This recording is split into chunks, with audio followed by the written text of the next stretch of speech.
right, welcome back to the Trauma Therapist Podcast. My name is Guy McPherson. My mission is to raise the awareness of trauma and to support and inspire new trauma therapists just starting out on the trauma-informed journey. I do that with my membership community, Trauma Therapist 2.0, my online courses and workshops, and the Trauma Therapist newsletter. If you're a therapist of any kind and you work with individuals who've been impacted by trauma, I invite you to head on over to my website at thetraumatherapistproject.com. That's thetraumatherapistproject.com. All right, let's get started.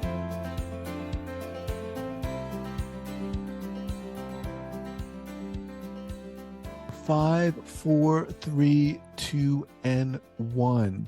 All right, folks, welcome back to the Trauma Therapist Podcast. I am very excited to have back Kate Fylan. Kate, welcome. Thanks for having me again. So Kate is an accredited mental health social worker and a play therapist. She was originally on the podcast about 3 years ago on episode 335. She began her social work career in frontline child protection, assessing risk to children, working with kids and families to reduce risk, and where necessary, placement of children in out-of-home care. Kate's trained and experienced in forensic risk assessments and investigative interviewing. She's presented evidence in children's court, family law court, and criminal court, and she's managed a team of child protection workers before going into private practice. All right, Kate, there's a lot more that we need to talk about in terms of your background, but that'll give people a gist of what you're doing. Before we get going here, share with our listeners where you're from originally and where you are currently. Thanks, Guy. Yes. Today I'm on Guyamagal Land, which is the beautiful northern beaches of Sydney, Australia. It is Aboriginal land, and daily I acknowledge the impact of colonisation for Aboriginal people across Australia. I'm originally an Irish person from the northeast coast of Ireland, a tiny little rural town along the seaside. Came to Australia when I was in my late 20s and have been here since. Awesome. So bring us up to speed. What has been going on in your life with your work since we talked last? Since we talked last, I was in private practice doing therapy and assessment for children and families in the Family Law Court of Australia. So working with both victim survivors who are children and adults, and also working with fathers who perpetrated violence on their intimate partners and children. Since then, I have moved into an organisation where I manage a program that engages men who perpetrate violence and their partners and former partners. So I'm the Family Safety Manager for Relationships Australia, which is a non-government organisation across Australia, but I manage the state of New South Wales, their family safety programs. Okay. So, yeah. All right. So what does that mean? What does that look like? What do you do? So what do I do? So I have 6 teams of primarily social workers who men are referred either voluntarily, so they decide themselves that they need to look at what's happening in their behaviour and how they have been unsafe in their relationships, or primarily a lot are referred through court. So that's through children's court, which is child protection, or family law court, because the relationship has ended and one of the parties has gone to family law court to resolve child-related issues usually. So men are referred to our program, and as part of that, they have to share details of their partner or former partner that they have children with, and we engage and support the safety of the partner and former partner as well. We work with men in a men's behavioural change framework to accept responsibility and to be held accountable for their behaviour, and then to begin to change their behaviour so they engage safely with either their current partner, former partner, and or children. Okay. So I remember we talked about this last time, and I remember I asked you, and we kind of talked about just the fact that you're working with these, and these are all men, with these men, and how, I mean, it's an intense thing to be working with perpetrators. How did you get into this that specialization? What drew you there? Yeah, I started my own, like, say, clinical work with men in 2009, where doing child protection work when I was managing that child protection team, we were noticing that, so we'd work with one family and help the mum and children become safe. And usually what happened, the dad was not engaged, and the relationship would end, the children would either be removed if the risk was too high to stay with mum, or they will be supported with mum and move into a refuge and then get more stable accommodation. And we were noticing that once we did that with one family, a man was re-emerging with a second family, and more women and more children were being impacted by the same man's lack of safety. So at that point, I approached the Statutory Child Protection Agency and said, look, are you noticing the same trend? Because we are. And they said yes. And then I sought out training from an expert in the two experts in the field and trained my team in engaging men. Let me interrupt you for a second. So just to be clear here, so you'd be working with one man and his family, either partner or kids. You'd kind of work with them and to create safety for them, but then he would engage with another woman or family and perpetrate there as well. Yeah, at that stage, child protection wasn't engaging with the man, so he was either removed from the house, or the children and mum were removed to a refuge, or the children were being removed because it was viewed as the mother's responsibility to keep her children safe. Okay. So a real kind of patriarchal view of parenting. And at that point, the services weren't engaging with men, usually because it was they were risky, they were using violence, they were harder to engage, they were quite invisible from the family. So they would kind of be not part of the process. The relationship would end, and then they would reappear in another relationship with another baby, another child, and then the cycle would repeat itself in his behavior being violent, controlling. And then the family would be presenting then at police, hospital, and child protection would become involved again. So it was that view or experience that I was witnessing and being part of, that this is never going to change unless we engage the men. We're going to continuously kind of be pulling families out at the bottom of the river or the bottom of the waterfall, that we kind of have to go back up and look at, well, what can we do to change the current narrative? And I suppose in relation to domestic violence, having worked in this field for over 20 years, we didn't respond to domestic violence 20 years ago. It was viewed as a family problem. To say 10 years ago, or a bit more, where we were viewing it as a woman's problem. So it was the mother's responsibility to keep her children safe, and not engage the man. To now we're seeing that, he has to be visible, he has to be part of it. And also being, showing some compassion to most men want a relationship with their children that's safe. And using that as a motivator to be able to ignite change or ignite responsibility for their behavior, that if you are safe, then your relationship with your child can be safe and can be meaningful. Whereas when you're not safe, your child's afraid of you, your partner's afraid of you, they're all at risk from you. Right. So that's where I changed and started working with perpetrators, because it's never going to change if we don't engage them and bring them into the system that works with their family, hold them accountable, and they become responsible and change their behavior. So with the understanding that all people are different, are there certain generalities or traits that these men who are perpetrating this violence and or abuse showing? I mean, there's the adage, right? Hurt people hurt people. Is that true here? I see two types of, well, not two is a bit broad, but there's, families, men that come from a trauma background and have had experiences themselves of DV, and they're quite reactive.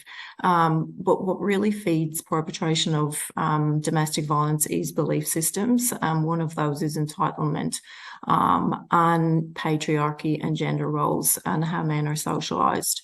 But most men that come and perpetrate domestic violence have that sense of entitlement that I can behave how I want to behave. I can be treated how I want to be treated, and I can ensure that the people around me behave in a way that I want them to, or that meet my needs by behaving in a certain way. So, control, threats.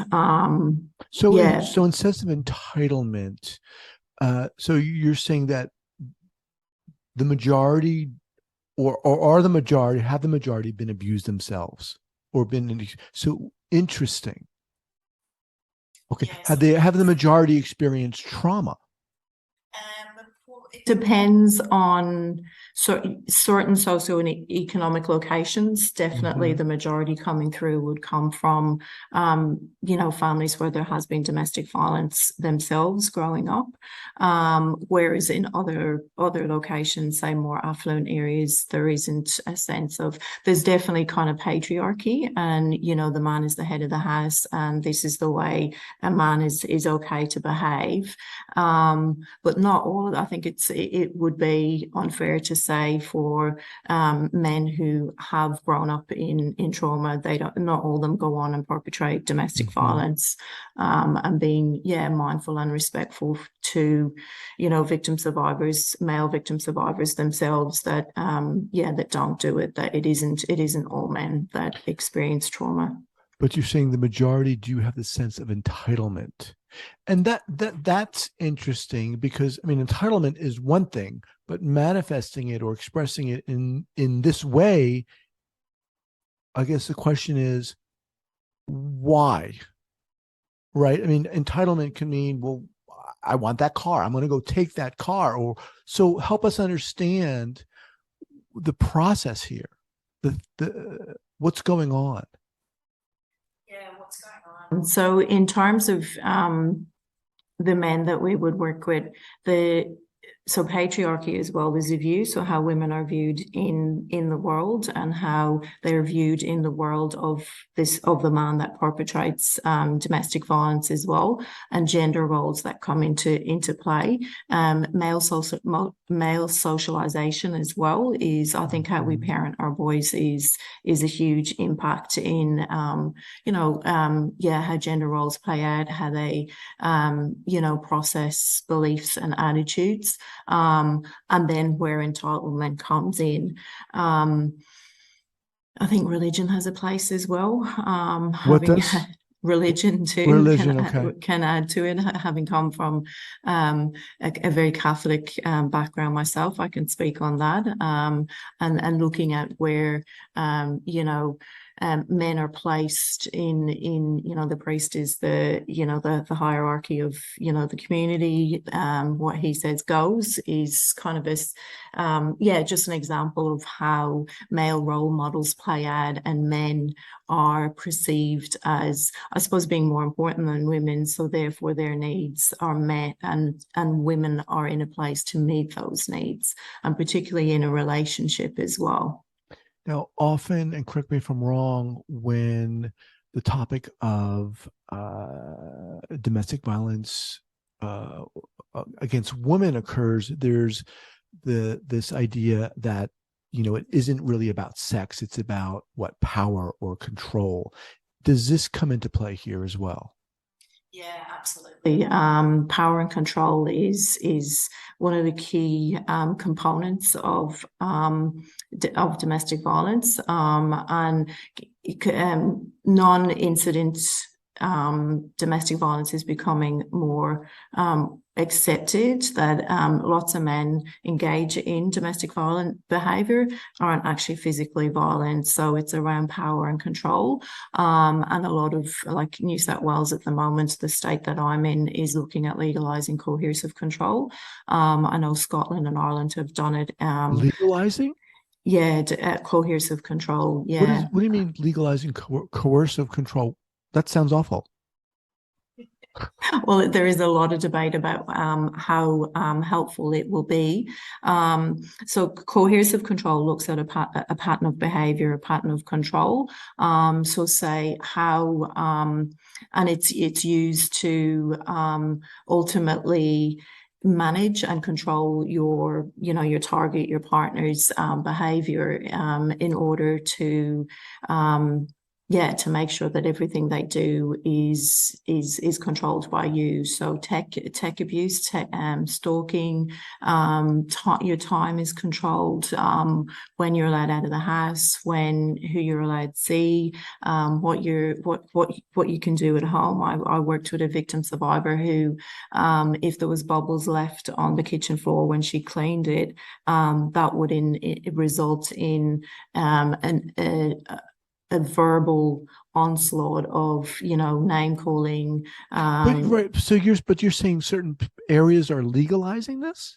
Yeah, Scotland and Ireland have legalised it. How? About exactly, and that's what yeah. Marcia Scott is a big in Scotland on the topic, and I think they have successfully gone through, charged, convicted less than 5 men, because it is so hard it's up to the victim ultimately to, well, as in it is any crime really, to prove.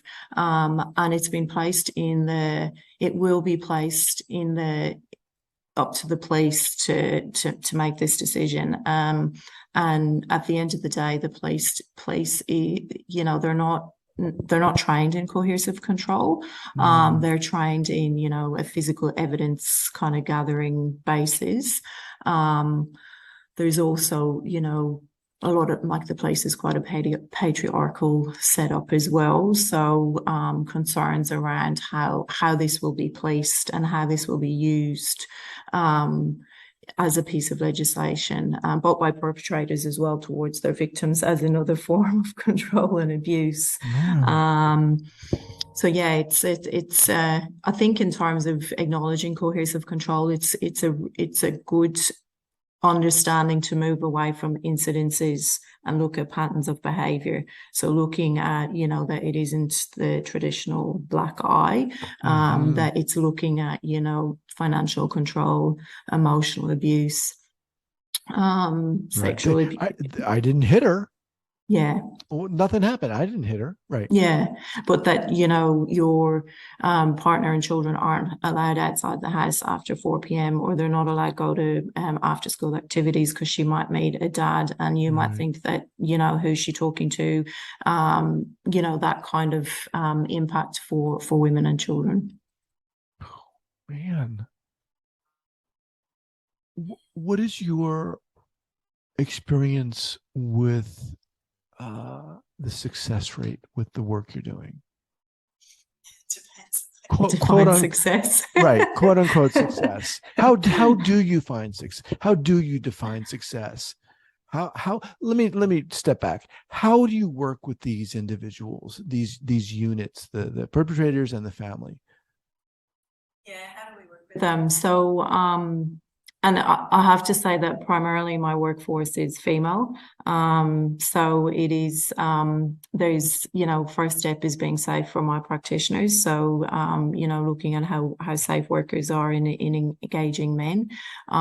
So there's criteria that men need to engage, to demonstrate before they will be kind of accepted into our program.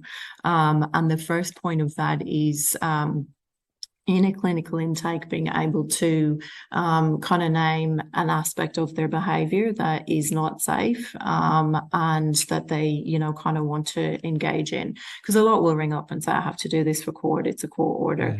I didn't do anything. And she's made all that up. And now the court's believing her because, you know, the courts favour mothers, blah, blah, blah.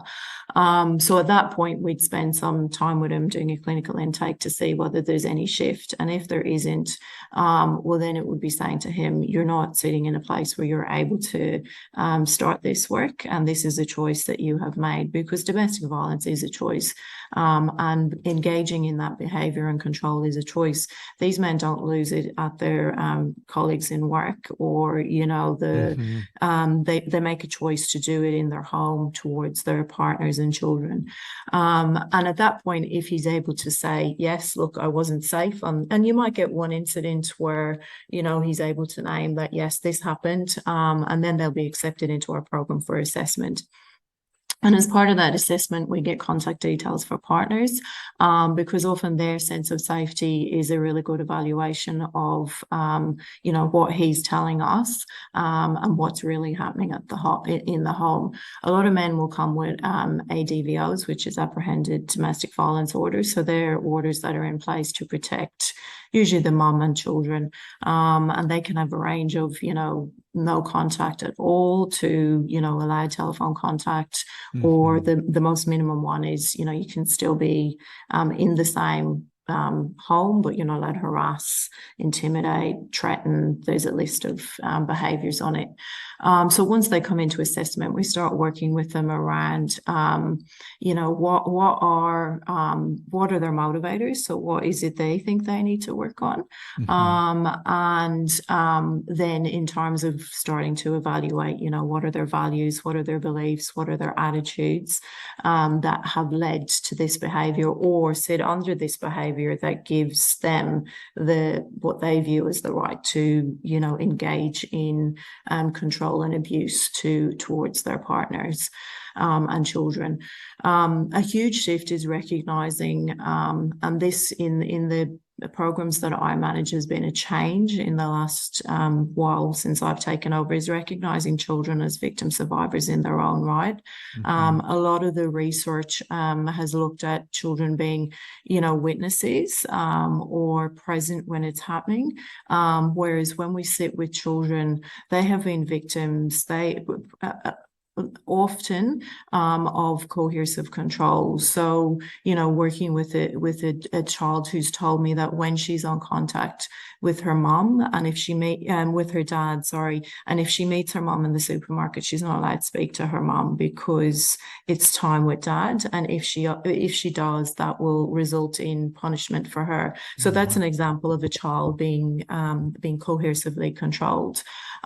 Children often miss out on after-school activities because they're not allowed do them. They're not allowed to go to birthday parties. They're not allowed because of his behaviour, because he's concerned who his partner might be in contact with while she's there. Right. Let me interrupt you here for a minute, Kate. So do these, and again, I know it's difficult to make generalities, but to what degree do a lot of these men, these individuals, understand that what they're doing is harmful, is abusive? And I say that within the context of you saying initially that a lot of this derives from their belief systems. Yeah, it does. Some will get to a point where they're able to say that they can see that their partner was scared of them. The men that I have worked with have been fathers, so seeing the impact of what their behaviour has had on their children can often come quicker than what it's had on their partner, and that's based on belief systems, based on, you know, a different sense of empathy for a child, and it's really working in that space of being able to separate from what she's done. Victim stance is one of the patterns that they sit in, that, you know, it wasn't me, it was the court, or she pushed my buttons, and kind of demonstrating that, you know, that they're kind of that sit in a lack of blame or minimization of what their behavior is. And it is really through, setting up a space with them that is, I do like Bruce Perry's 3 R's, where you relate and regulate, and then you get to the reason part of a person's brain. But being clear that when we're relating and regulating to them, it's in a place of, boundaries. It's in a place of setting up that this is how we behave safely. This is how we engage in respectful communication and relationships, in how we work together. This is how I'm going to challenge you in terms of when you tell me something that isn't safe. We're going to sit in a space of, we're going to look at your behavior. We're going to, pivot it back to your behavior in that incident where you're giving me an example of what she did. Okay, talk me through what you did. And that can be difficult for men to do initially, but getting to them to that point where, so the use of the kind of the fly on the wall, I do it where, the fly is looking this way. What would the fly see this way? In order for them to kind of sit with, telling me what you did, as opposed to telling me what she's done to you in your, perception of what's happened. So, as you're talking, I'm listening, but I'm also thinking that their mental state, their state of being could be different in the moment during which they are doing this, compared to when they're in your office and reflecting back. And I'm just curious about that. To be able to perpetrate these acts, and I guess especially against kids, you can make a strong argument for one almost being a sociopath, right? Having no sense of empathy. Walk us through, what is your response to that? Yeah, look, I get a lot of he's a narcissist, and because narcissism is in the DSM, it always has that kind of reaction, because look, there's probably aspects that would, but it's really separating at that if this was a sociopath, or if this was a narcissist, you'd see this behavior across all relationships and all interactions that this person would have. Right. Whereas with domestic violence, it's a choice. It doesn't happen, when he's, on the committee for the local soccer team. He's, it doesn't happen when he's, gone to church. It doesn't happen when, he's in work and he's, presenting to his colleagues on whatever he presents on. It does, and his colleague disagrees with him, or his colleague, that's where it doesn't happen. That it is a choice. It's around, I have the power and control in my relationships based on the belief systems and attitudes of entitlement, gender role, patriarchy. But look, it is important to recognize that, mental health as well. If a man has a diagnosis of mental health, it's around supporting where that is as well, that, and we look at making sure that there is a separate service that would support that aspect of his needs too. So it isn't, I suppose we're kind of like a fine line where people ask, are we men's rights? We're definitely not men's rights. What underpins our work is victim survivors' safety and well-being. But we do. My implication wasn't to suggest that they necessarily had a particular diagnosis. And what I was curious about, and I'm curious about, in that moment, right? When looking at it from my perspective, from an outsider's perspective, in that moment, I'm curious, like, what the hell is going on? You could say this about any type of perpetrated violence. Is there anything, yes, it's a choice, but Jesus, what kind of choice is that? How does someone do this? Oh my God, it's just so horrific. Yes, it is. It really is. And I think, yeah, it is what, and I suppose, for how do they do it? It's often such a entrenched belief system that they don't, looking at it involves such shame, that it's They often don't. They yeah, don't look at it. yeah, exactly. Right. So when they start work with us, it's really like Ellen Jenkins is kind of the founder of men's behavioral change, and where we place shame and reposition the shame, so that you look at the man's values and the man that he wants to be, and bring him on that journey. It's kind of a narrative approach to bring him on that journey through reflection, through opening, conversations around, and the use of self as well. Oh, well, I'm going to give you some, observations, or can I give you some reflections that I have?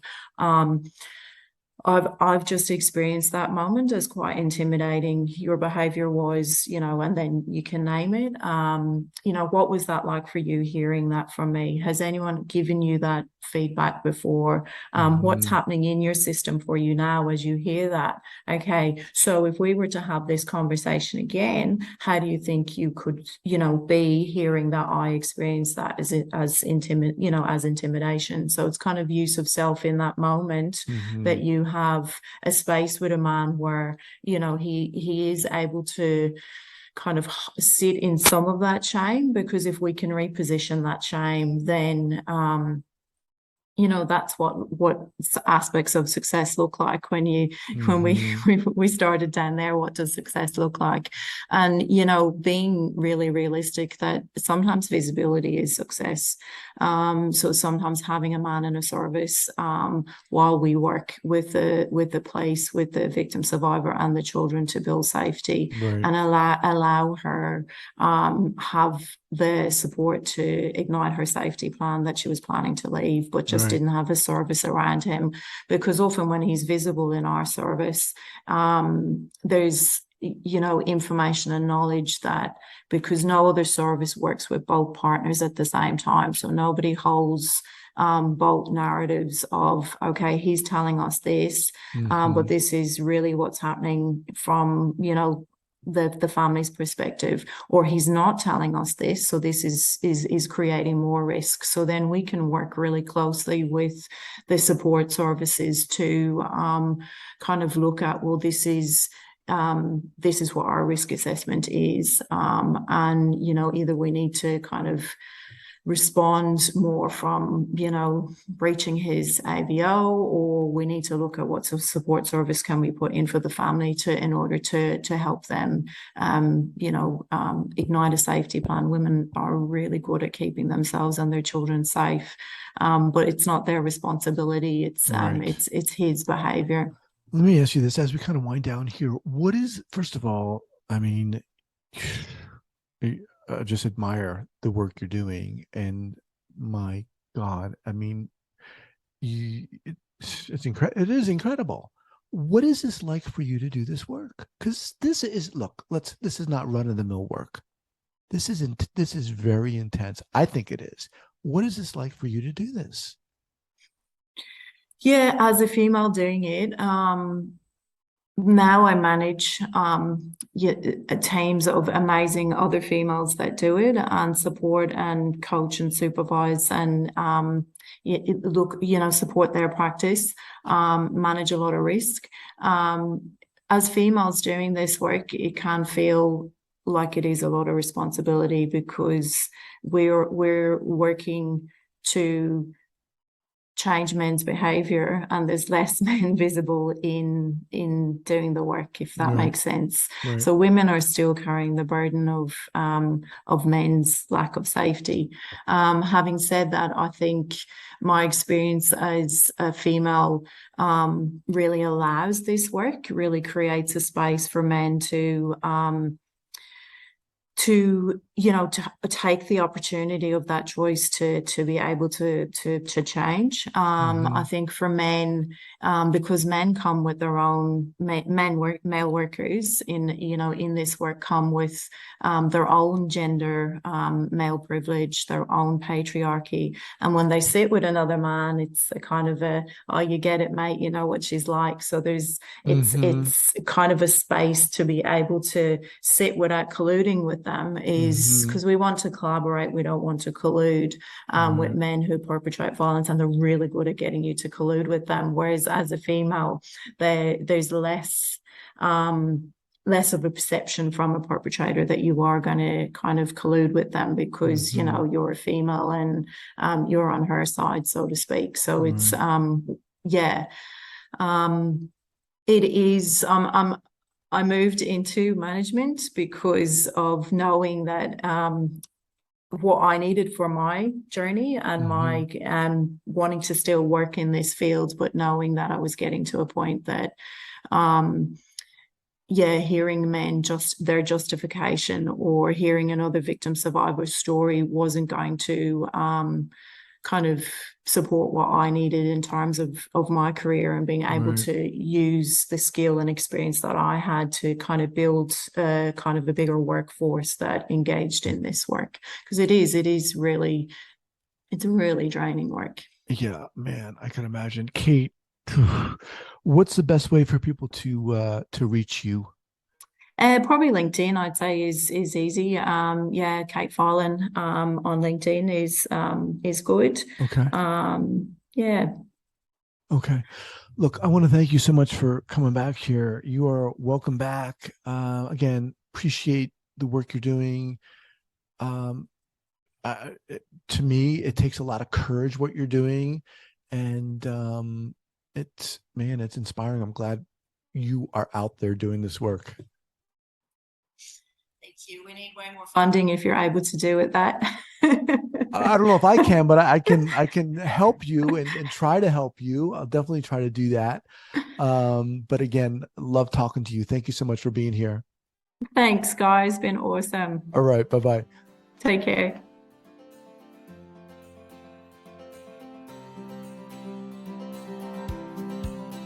Thank you so much for listening and supporting this podcast.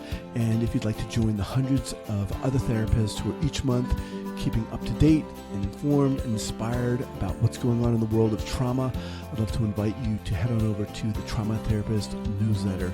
That's the traumatherapistnewsletter.com.